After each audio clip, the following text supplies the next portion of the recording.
રાધનપુર તાલુકાના શેરગંજથી મહેમદાબાદ આવતી minor canal સાફ સફાઈની કામગીરી માત્ર કાગળ ઉપર જોવા મળી।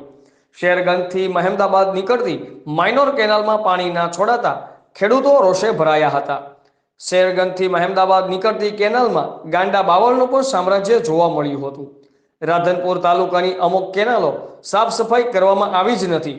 ખેડૂતોને મુશ્કેલીનો સામનો કરવો પડી રહ્યો છે।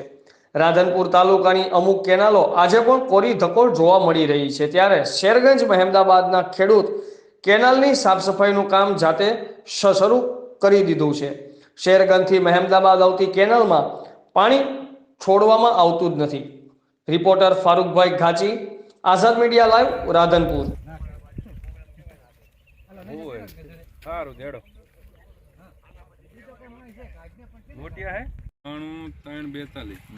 ફોન કરો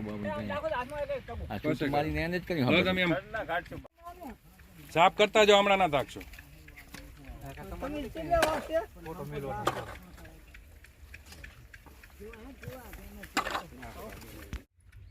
થોડા આમ પાછા ભરજ બસ હમણાં તાકો બધાય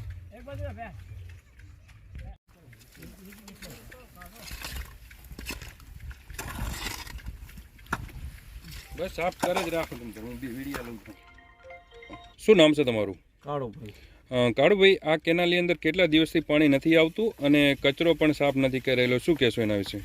એના વિશે કહે છે કે 4-5 વર્ષથી નથી આવતા, કંદરાટી આવે છે, કાપી કાપીને મેં નાસીને જતા રહે છે। બરાબર, હું શેરગંજનો ભરવાડ છું। આ ઢોરામાંથી ઘાસ સારવા માટે રાખે ને ખેડૂત છું। બસ બરોબર એટલું। બાબુભાઈ, ગામ મહેમદાવાદ। શેરગંજથી મહેમદાવાદ આવતી કેનાલ, તેમાં પાણી છોડવામાં આવતું નથી અને જ્યારની બની ત્યાંથી સફાઈ કરવામાં પણ આવતી નથી। કોન્ટ્રાક્ટર જે આવે છે તે ખાલી ફોટા પાડીને વહી ગયા છે, પણ સફાઈ કરવામાં હજુ સુધી આવી નથી। તો ઘાસ ચારો આ ઢોલા માટે જો પાવો હોય તો અને ખેડૂતો જાત